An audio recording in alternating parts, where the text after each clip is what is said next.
నేను అనుకుంటాను, నేను ఆరోగ్యంగా ఉన్నాను, రోజు ఎక్సర్సైజ్ చేస్తుంటాను, యాక్టివ్గా వెళ్తుంటాను, చాలా హెల్దీ తిండి తింటుంటాను, ఫైబర్ ఫుడ్ తింటుంటాను, అన్ని బ్యాలెన్స్ ఫుడ్ తింటుంటాను, నాకు న్యూట్రిషనిస్ట్ ఉంటాడు, అన్నీ ఉంటాను, నాకే జబ్బు రాదు, నాకెందుకు రాని ఒక భావంతో నేను ఉంటాను. ఎందుకంటే మాకు హెల్దీగా ఉండటం అనేది, హెల్దీగా లీడ్ చేయడం అనేది, నాకు ఏ బ్యాడ్ హ్యాబిట్స్ లేవు.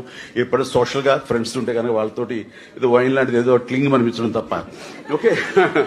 సో అలాంటి నాకు స్మోకింగ్ కానీ, చూయింగ్ సంబంధించిన ఇవి కానీ, టొబాకోస్ ఇలాంటివి ఏమి లేవు, నాకేం రాదు కదా అని అనుకోవటానికి లేదు.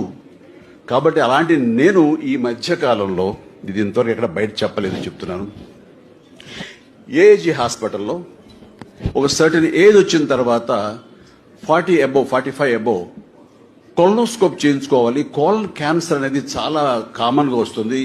అది ఎలాంటి ఇవి ఉండదు, మనం కనిపెట్టడానికి ఎలాంటి ఇది ఉండదు. స్టేజ్ 4కి వెళ్ళిపోయిన తర్వాత, వర్స్ట్ అయిన తర్వాత మాత్రమే మనం దాన్ని గుర్తిస్తాం. ఇందాక ఒక పాపగా రెక్టమ్ అని అన్నారు, అది కూడా దానికి సంబంధించినటువంటిది. సో అలాంటప్పుడు నేను ఎందుకు చేయించుకోకూడదు అని ఒక టైం తీసుకుని నేను నాగేశ్వర రెడ్డి గారి దగ్గరికి వెళ్తే ఆయన కొలనోస్కోప్ చేశారు. చేసినప్పుడు పాలిప్స్ ఉన్నాయి.